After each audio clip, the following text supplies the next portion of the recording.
Anong mensahe ang kailangan marinig ng mga Virgo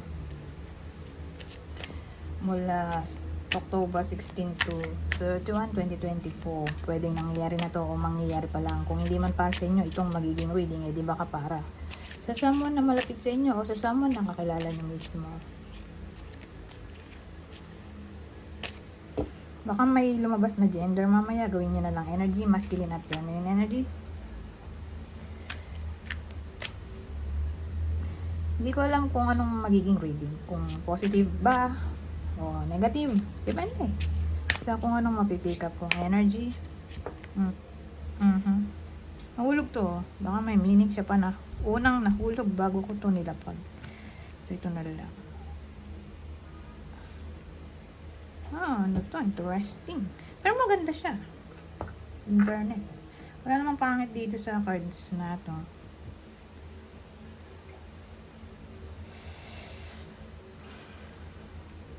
Malaki chance ng traveling.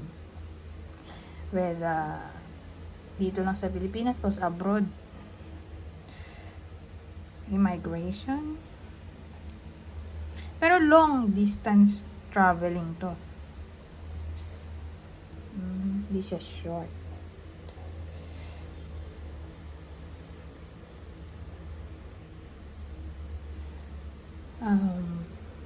Sabihin natin communication. Ay posible.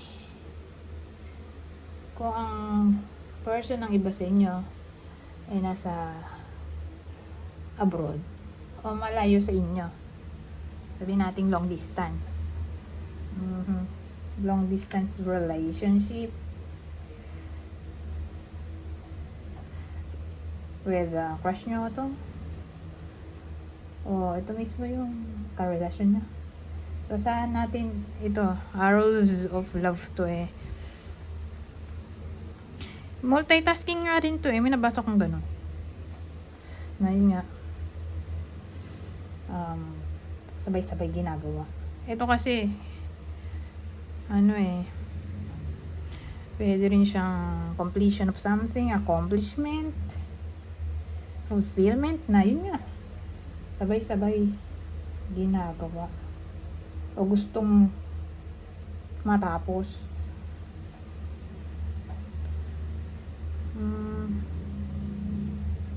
Na para bang kasi multitasking na nga to.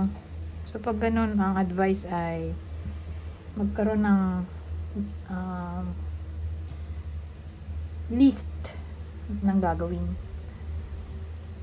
para hindi ma-overwhelm o para may matapos. Kasi pag sabay-sabay mo ginawa yung isang bagay sa isang araw, wala kang matatapos. Be organized. Ganun.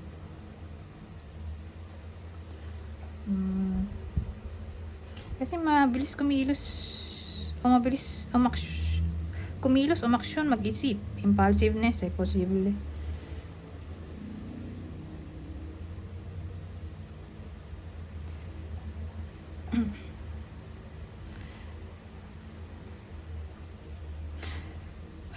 So ano pa? Ayun, magkaroon ng to-do list. Magkaroon ng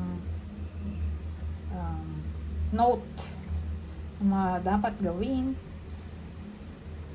para siguradong matatapos.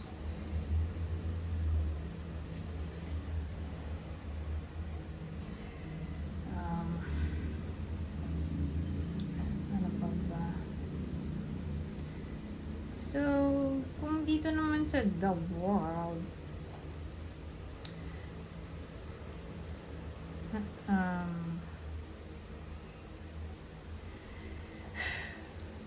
sabi ko nga, baka foreigner to. So, who knows? Baka may foreigner na bibisita sa iba sa inyo. So, again, case-to-case basis dahil ano naman to general reading, di ba? O baka kayo yung bibisita sa foreigner.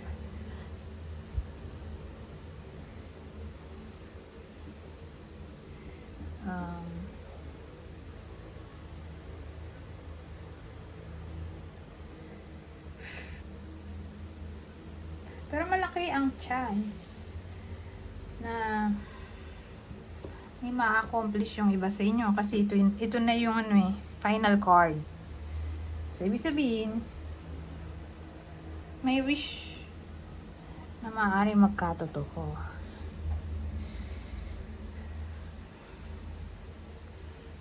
Ito na yung parang magiging bunga ng pinaghirapan ng iba sa inyo sa the world.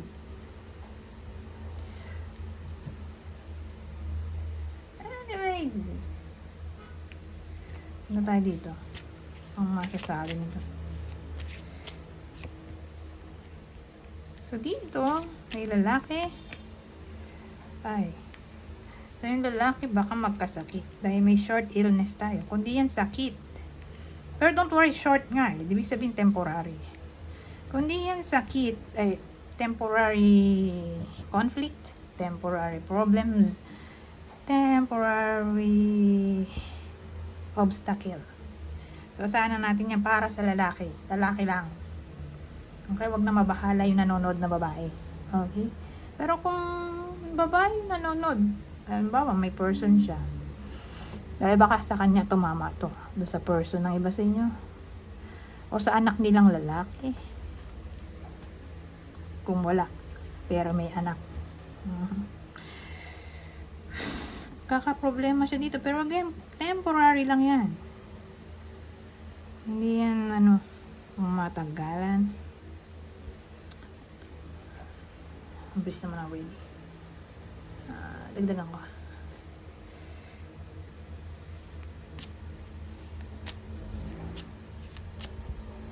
Ito na lang. Gathering. Well, dito sa case na ito, ang tatamaan naman ng reading na to ay babae. Pero yung babae, maglalaro ang edad niya sa 40 pataas. Okay?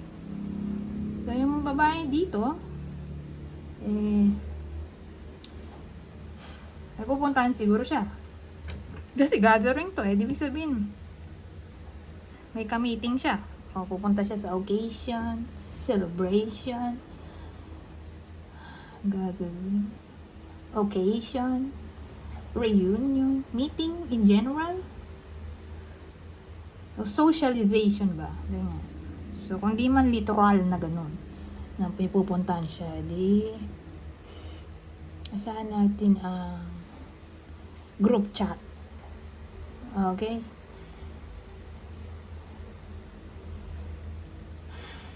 Ano ba?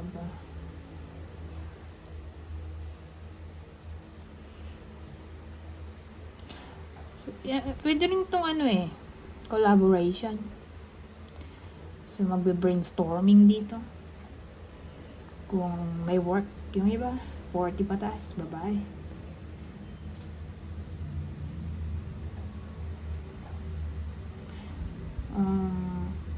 Ibang case, ganito.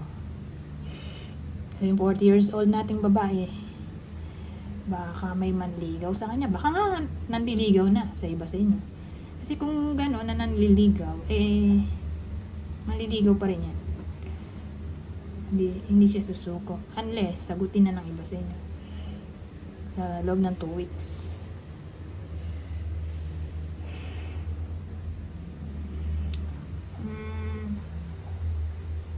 Pwede rin naman ganito. Halimbawa, bigatin yung iba sa inyo. Halimbawa nga, may position. 40 years old and above. Babae. May position siya.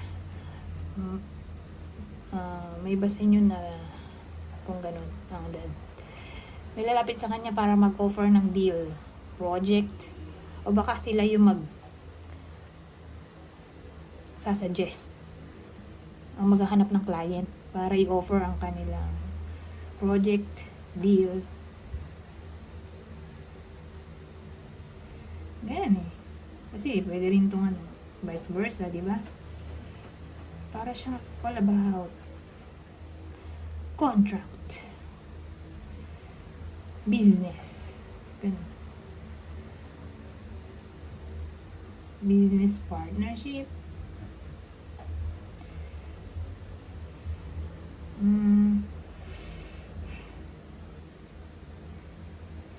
Actually, reconciliation. Posible rin naman dito, oh. Whether yung babae yung makikipag-ayos o may someone na makikipag-ayos sa kanya. Basta ang mahalaga, magiging masaya siya. Okay?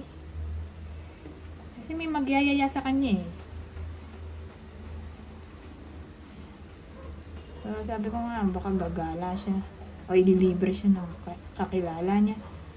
O unexpected communication siguro from someone else. Ay posible.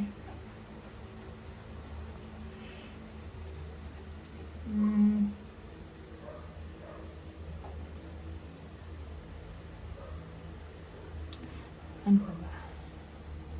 Pwede rin tong vice versa ha. Whether kayo to o someone else ay mag-offer ng assistance o help.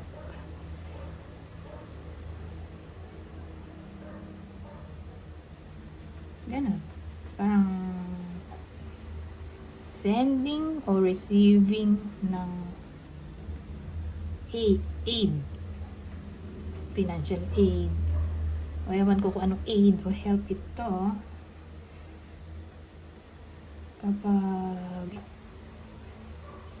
Kapag panahon ng crisis.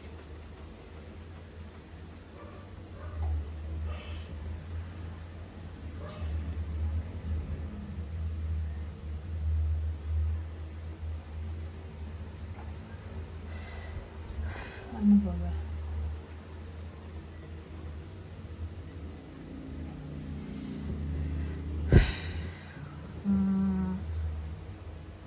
Ito nang uli. Last na to, isang card lang kasi humaba na pala yung reading ko. Dapat 10 minutes lang eh. Pero nalibang ako.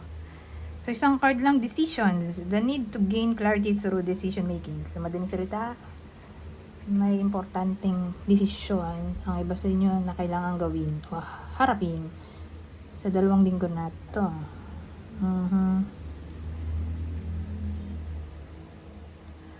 Anyways, hanggang dito na lang. Goodbye for now.